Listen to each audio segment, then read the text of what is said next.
Boa noite, tudo bem? Começamos mais uma semana de expectativas quanto à política, quanto à situação econômica do Brasil, que está cada vez pior. Enfim, mais uma semana de expectativa do que vai acontecer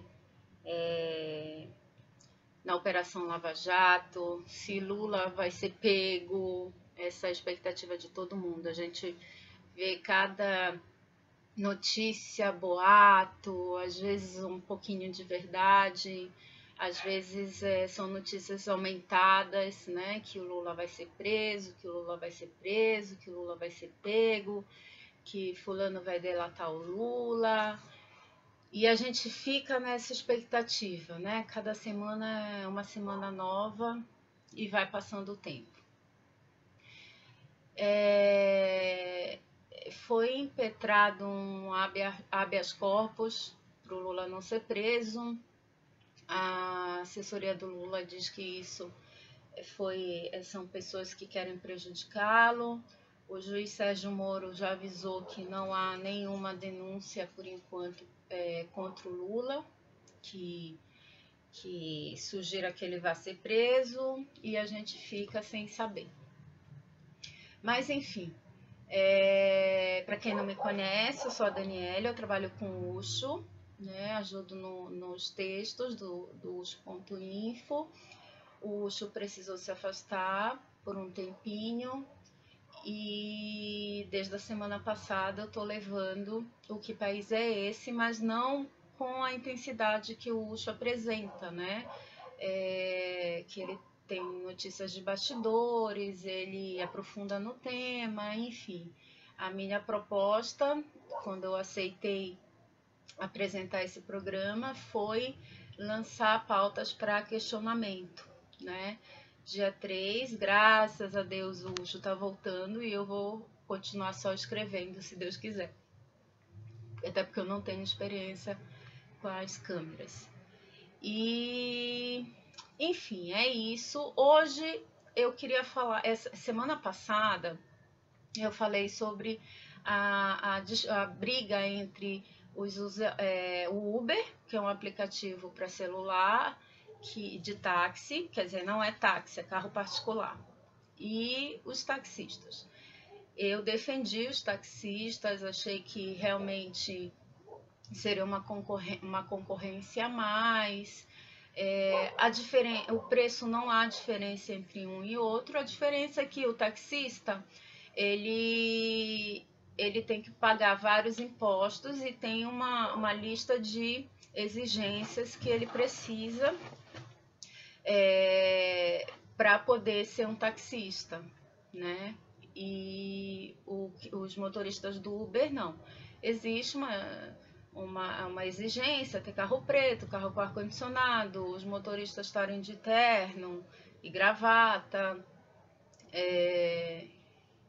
o carro ter banco de couro, eles pagam X% para o aplicativo, e enfim. Mas existe uma diferença grande. Os taxistas dizem assim, porque os motoristas do Uber não precisam pagar tanto por mês, ou de taxa, de imposto. Mas em compensação, taxista não paga IPVA, taxista tem desconto quando vai comprar o carro, coisas que o Uber não o motorista do Uber não, ele paga IPVA, ele não tem desconto para comprar o carro, e tem que ser carro novo, tem que ser carro sedã, tem que ser carro. Então, na semana passada eu critiquei o Uber, mas ontem, quando eu fui assistir uma matéria, eu vi que realmente o Uber não é como é que eu posso dizer? Não é tão ruim assim, né? Eu acho que é uma concorrência mais para o taxista, mas o taxista também tem que se preparar para isso, né? Porque na vida a gente também sofre muita concorrência. E se a gente não for o melhor, a gente fica para trás, né? Por esse lado é bom, porque taxista também vai ter que ficar bom, né? Eu, graças a Deus, sempre que eu pego táxi, eu pego os bons motoristas, pessoas simpáticas, carro confortável, apesar de que é muito difícil o taxista usar ar-condicionado, no Uber é obrigado, e a não ser que a gente peça, aí alguns ficam não gostam de ligar, ou quando a gente pede, né? E tem outra coisa, eu estava vendo também na matéria que o taxista, ele tem taxista que não tem o seu próprio carro. Então, ele é um taxista até comentou que o maior problema que ele vê, o maior concorrente dele não é o Uber, é a diária que ele tem que pagar para o dono da frota, que é de R$ 200. Né? Então, por dia ele tem que pagar esses R$ 200 e isso para ele é a maior concorrência que existe. E eu concordo com ele. Isso é um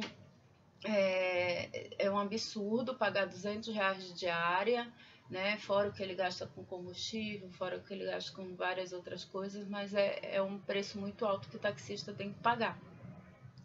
Mas aí eu acho que tem que haver sensatez. Eu estava ontem vendo na TV a, a forma violenta como os taxistas estão tratando os motoristas do Uber. Isso é injustificável, não justifica ameaçar de bater, ameaçar de matar, quebrar o carro, enfim.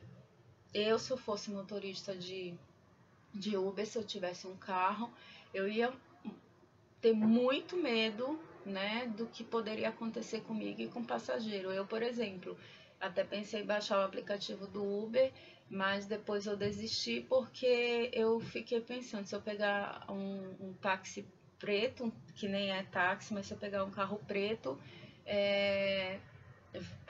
não sei o que pode acontecer. Inclusive para pessoas mesmo que tem um carro preto já está até perigoso, né? De pessoa, um advogado que anda sempre de terno e gravata. Pegar um carro, ter um carro preto e andar no seu carro preto, como não deve ser perigoso ser parado por algum taxista achando que ele é um usuário do Uber, né? Então isso a gente tem que parar para refletir e tem que exigir. A gente não pode só ficar vendo essa disputa. A gente tem que fazer parte dessa briga e exigir o que for melhor, né? Sem violência e com sensatez. No sábado, eu estava lendo algumas coisas no Facebook, porque normalmente eu uso muito Facebook, eu uso muito as redes sociais, eu sou muito fissurada em internet, em celular, enfim, nessa tecnologia. E eu estava vendo algumas opiniões de alguns amigos, um que falava totalmente contra, uma mulher que falava totalmente, uma pessoa que falava totalmente contra a cesariana. E aí logo depois veio um outro que falou que era um absurdo o parto humanizado, que fazia a criança e a mãe sofrerem desnecessariamente, outra defendendo o parto normal, mas assim, não uma discussão saudável, era uma discussão polarizada, uma discussão radical, uma discussão que fugia do normal, né? Porque eu sempre converso que na sociedade hoje, se você tem que ser A ou B, não existe mais outra opção, não existe mais meio termo, não existe mais C, D, E, F. Não, ou você é A ou você é B. E você não pode só se limitar a ser A ou B. Se você é A, você tem que odiar B. Se você é B, você tem que odiar A. E falar mal, e não existe, não presta, não serve.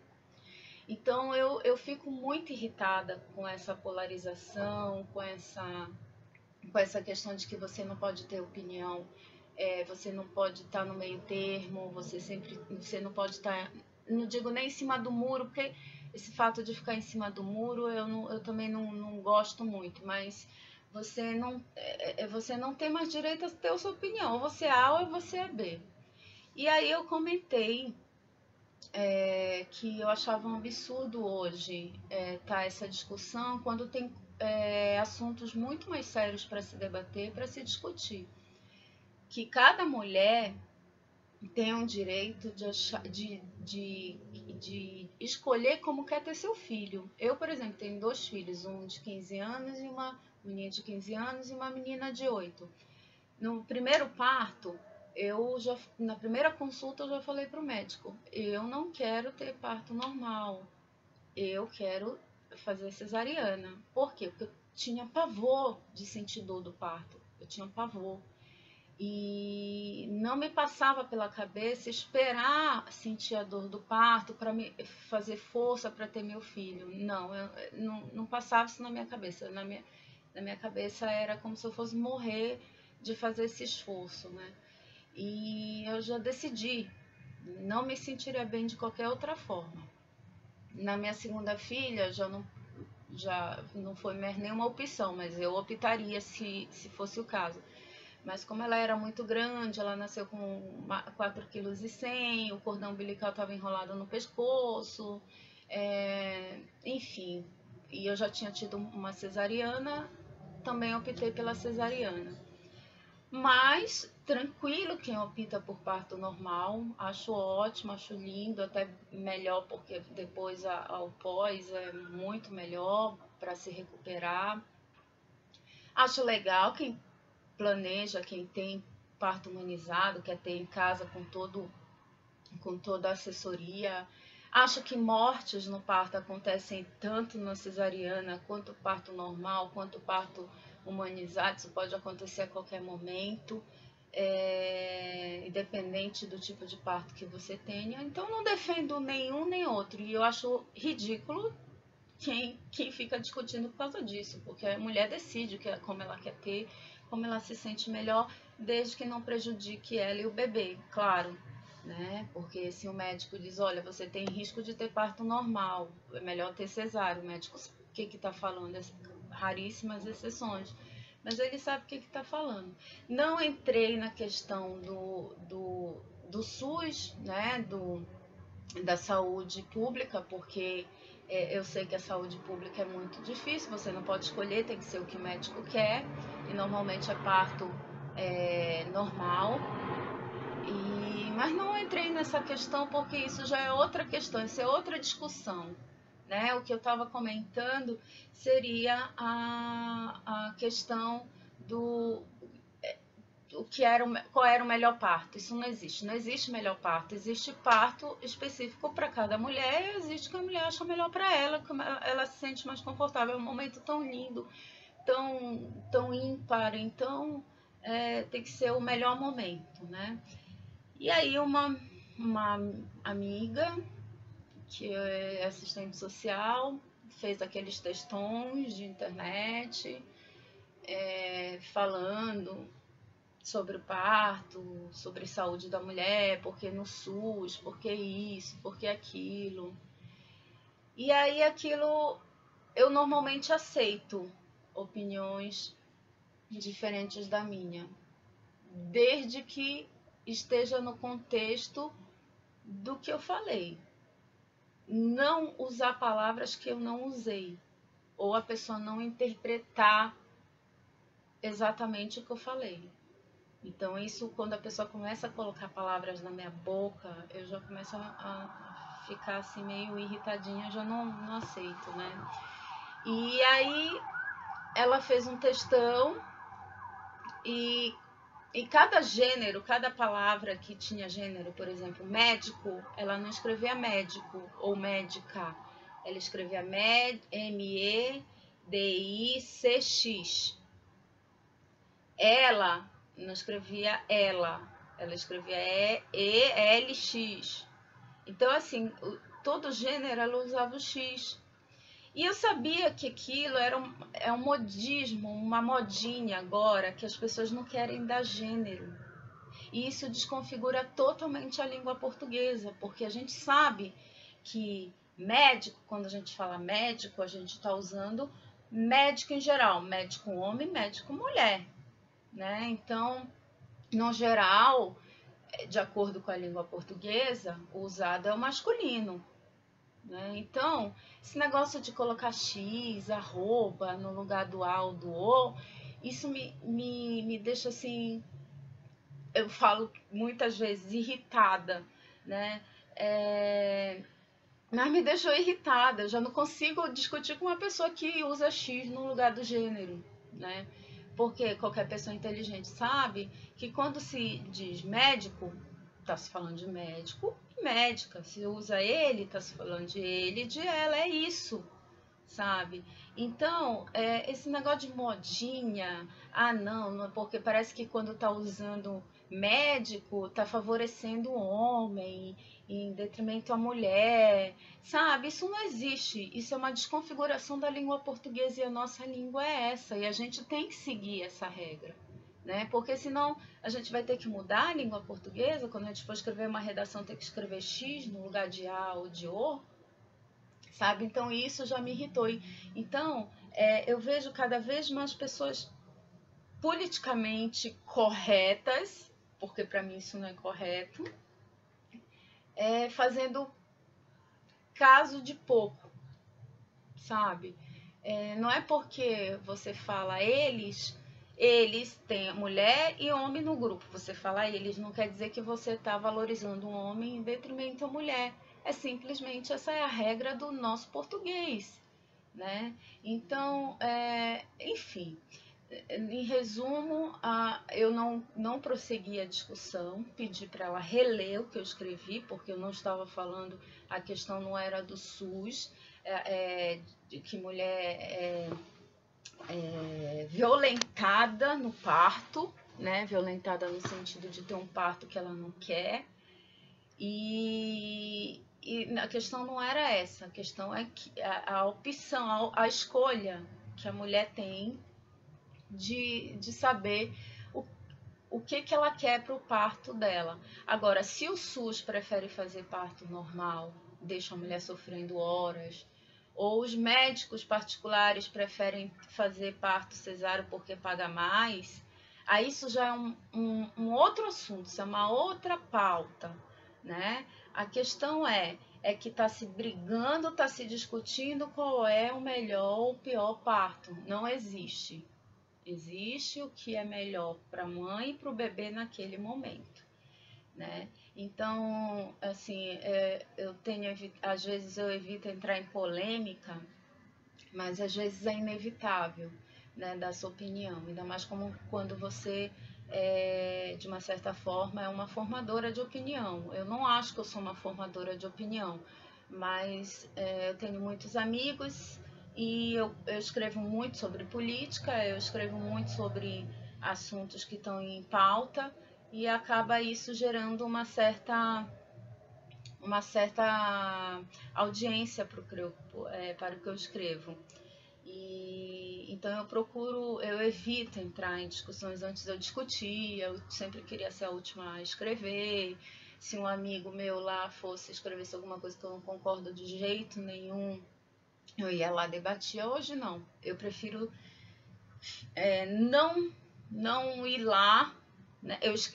Eu me dou o direito de escrever o que eu tô com vontade no meu Facebook, mas e responder no post de um amigo, eu prefiro não responder, porque você às vezes acaba perdendo amizade por conta disso, que as pessoas não sabem diferenciar, né, a opinião. Então eu evito polêmica. Agora, se o Facebook é meu, eu escrevo no meu Facebook, eu me dou o direito de escrever algumas coisas que eu queira sem entrar muito em polêmica, né? Então eu acho que e eu vejo muito isso na política também.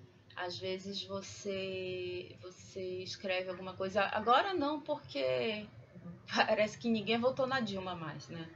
Ninguém mais votou na Dilma. Hoje as pessoas que votaram na Dilma se escondem, não falam mais nada, não defendem mais a Dilma. Até os petistas de carteirinha, que eu tenho amigos que são petistas mesmo, filiados ao PT, não respondem mais, não falam mais nada. Mas na época das eleições, nossa, sabe, se você falasse um ai da Dilma, te xingavam, destruíam a amizade, não falam mais contigo, amizades de infância. enfim. E aquela, ou é 8 ou 80, ou você ama a Dilma ou você odeia a Dilma. E não é por aí, não é por aí. Existe um meio termo. Claro que o que ela está fazendo, para qualquer pessoa sensata, é errado. É errado o que eles fizeram, é errado o que eles estão fazendo, isso independente de partido, independente de filosofia partidária, independente de qualquer coisa. Qualquer pessoa sensata sabe que ela está fazendo errado. Então eu acho muito difícil alguém vir defender. Mas eu fico muito assustada quando pessoas que são contra Dilma fogem da sensatez para criticá-la. Né? Eu acho que a gente tem que criticar tendo limite. Né? O limite é criticar ela como presidente. Ela como pessoa é outra coisa. Né? Não ofender. Quando eu digo assim, os marginais, marginal para mim é quem faz coisas erradas, e o que eles estão fazendo é errado, roubar é errado. Então, quando eu falo marginal, eu estou falando em relação ao que eles fizeram. Mas quanto à pessoa mesmo, existe um radicalismo muito grande. E esse radicalismo é ruim tanto do lado quanto do outro. Né? Então, eu acho que a gente tem que ser muito sensato quando a gente fizer críticas e tem que ter certeza do que a gente está falando. Boato não vale a pena espalhar, porque isso tira a credibilidade do que a gente defende.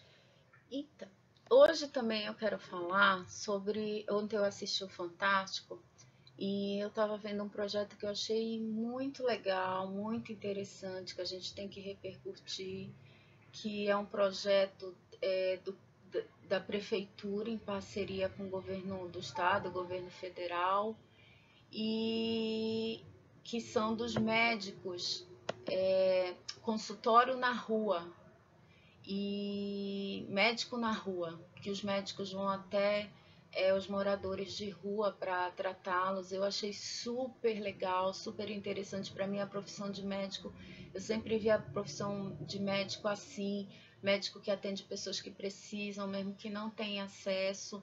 E eu sugiro que a gente debata mais sobre isso, pesquise mais sobre isso e inclusive os moradores de rua se sentiram muito melhor atendidos, que médicos tocam realmente nele, porque normalmente eles são as pessoas não chegam perto, tem medo, tem nojo, e eles se sentiram super bem, inclusive incentivados a mudar de vida. Então pesquisa, consultório na rua ou médicos na rua. E vamos repercutir esse projeto maravilhoso que é feito em parceria com a prefeitura, né? E vamos divulgar também, para que ele abranja mais cidades, abranja mais pessoas. É isso, gente. Obrigada pela audiência e até amanhã. Beijão.